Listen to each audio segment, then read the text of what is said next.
Why not try to... So the Trump administration sat down for another cabinet meeting, aka everyone's opportunity to kiss their Royal Highness's ass. And of course, they had the cameras rolling. And you know, I don't care how much you love Donald Trump. I don't care how much you think he is the greatest president to ever walk this earth. You gotta think that it's weird as hell, cringy as hell, that these people sit around and just kiss his ass during these cabinet meetings. It honestly reminds me of like some 5-year-old's birthday, right? Like Donald Trump should be sitting there with a hat on his head that says happy birthday, because they sit there and they just praise him one by one. He'll look at them too. He's like, all right, Marco, you're up, buddy. Start kissing my ass. And then Marco Rubio says something. And then he gets done. And then Trump looks at Pete Hegseth. And he's like, all right, you heard what he said. Go ahead and start kissing my ass. And then Pete Hegseth starts kissing his ass. And then after he's done, he looks at Pam Bondi and he's like, all right, you saw what they did. Time to start kissing my ass. And then she does. And they go around the table. And all of these grown-ass men and women just sit there and kiss his ass. And he's so, like, elated by it, too. When you see his face, he's like, greatest president ever. Greatest leader in the history of leading. There has never been a leader who leads like I lead to lead and lead. It's like the craziest freaking thing. So I'm going to show you some of the most embarrassing, cringy, egregious ones from today. Let's start with Marco Rubio. He literally just starts to kiss Donald Trump's ass and the entire cabinet starts clapping because they're like, oh, the ass kissing has commenced. We better start clapping for it. Go ahead. Yeah, Mr. President. I don't know if one day perhaps the entire story will be told about the events of yesterday, but suffice it to say, it's not an exaggeration that none of it would have been possible without the President of the United States being involved.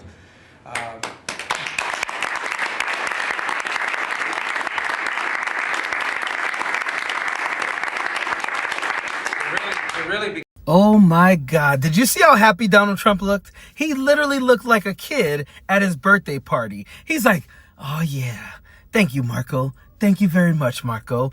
And how far we've come from the days Marco Rubio said Donald Trump was narcissistic, egotistical, didn't care about anyone but himself, and a lot of people would have to answer for why they ever supported him. Marco is one of those people now, because now he's just sitting there kissing his ass and licking his boots. But then when he was done, Donald Trump looked at Pete Hegseth and he said, you saw what he did, right? You better kiss some good ass right now, because right now, Marco's leading the pack. What do you got for me, Pete Hegseth? And Pete Hegseth sits there and he's like, I'm not going to fail you. I'm not going to fail you, Trump. He basically says, listen, Mr. Trump, I wouldn't be able to pull my underwear up in the morning had it not been for your leadership. Like, I'm literally sitting here thinking, could Pete Hegseth kiss his ass any better than this? Like, it is my complete honor to get to witness the way that you lead. What the hell is wrong with this dude? Mr. President, you're exactly right. At the War Department, you don't get peace without strength. And our job is to be the strength part of the equation and deliver that when necessary, as you demonstrated with your order of Midnight Hammer. And the entire world saw. And I just want to echo what Marco said. It is a personal honor to be able to witness the way you lead and negotiate. I wish people had a full understanding of what that looks like, that historic nature. A lot of us vets, the Vice President, Tulsi, Lee, Doug, probably after decades of war and the chaos that was unleashed through reckless and foolish American policies, never thought this kind of peace would be possible. Yet, with your strength, with your ability to wield trade negotiations, personal relationships, to open up that opportunity is truly historic on the world stage. I don't know how this guy sits here, calls himself the Secretary of War. We at the War Department, when he has the toughness of a prepubescent kid. Like, you can't on one hand say how tough you are, and then in that same breath kiss the ass of someone just because they're sitting next to you and absolutely demand it from you. Like never in the history of this country has a president had cabinet meetings in front of cameras just so he can show everyone kissing his ass. And then you got someone there who pretends to be a tough guy calling himself the Secretary of War. And he just sits there like he's Donald Trump's freaking footstool or something. Dude, you're not tough at all. Not at all. This is the most humiliating moments I can ever imagine. Like one day, these people are going to sit back and they're going to watch these videos and they're going to realize how pathetic they look. Like I can't imagine anyone in this world is watching that and thinking, that's how a president should be treated. No, that's how a 5-year-old gets treated at their birthday party. And he's so excited by it. He's like sitting there like, give it to me, Pete. Give it to me good, Pete. I love it. And then it's his turn to say a bunch of dumb shit. Because, of course, when Donald Trump gets a chance to speak, he has to talk about how everyone loves him. Everything is about him. People want him to do more. Everything that he's doing is great, and people just want more. And of course, when he does this, he has to make up people. He always has to make up people who don't exist. As if I were a Democrat governor, I'd be saying, whatever you can do to get crime down, I'll take anybody. You can bring them in I don't care who it is. A lot of people said that. They interviewed women. These beautiful women in Chicago, black women with a MAGA hat, a red hat. They said, we don't care who he brings in here, but this place is really dangerous. We just want crime to stop. It's true. They don't care. You know, they don't differentiate between the National Guard and the Marines. They don't care. They'll take anybody.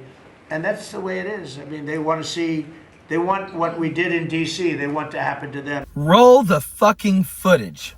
Roll the footage. I want to see the video of the random black women in Chicago that they interviewed who were wearing MAGA hats who said, I don't care who they bring in here. I don't care what they do. We just want our streets safe. We love Donald Trump. If I had $1 for every time Donald Trump, Eric Trump, Donald Trump Jr. or some other far-right idiot on Fox News said something about a black woman or a black man who walked up to them with a MAGA hat on or with tears in their eyes to tell them how much they love them and how much they're doing so much for them, I would literally retire today. I would retire today. They lie so much about this shit. I mean, so many times I was coming out of the airport today and it's crazy. 3 black men walked up to me and they said, hey, Mr. Trump Jr., we see what you're doing. We really like you. I was walking down the street and it's crazy. An entire black family walked up to me. They were all gay also. A bunch of gay people who were also black walked up to me in MAGA hats and they were like, we love Donald Trump. Like, these people are so damn pathetic. And if you're still watching this shit and thinking, yeah, that's my president, you're exactly who they want. You're exactly who they expected to be doing exactly what you're doing right now.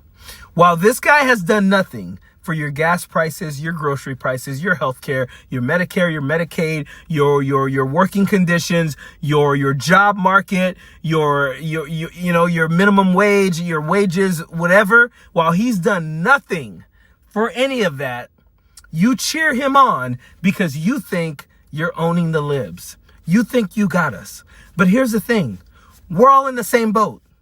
We're all finding out right now that he's doing nothing. So while you're getting more and more broke, you're just happy you're owning the libs. And guess what?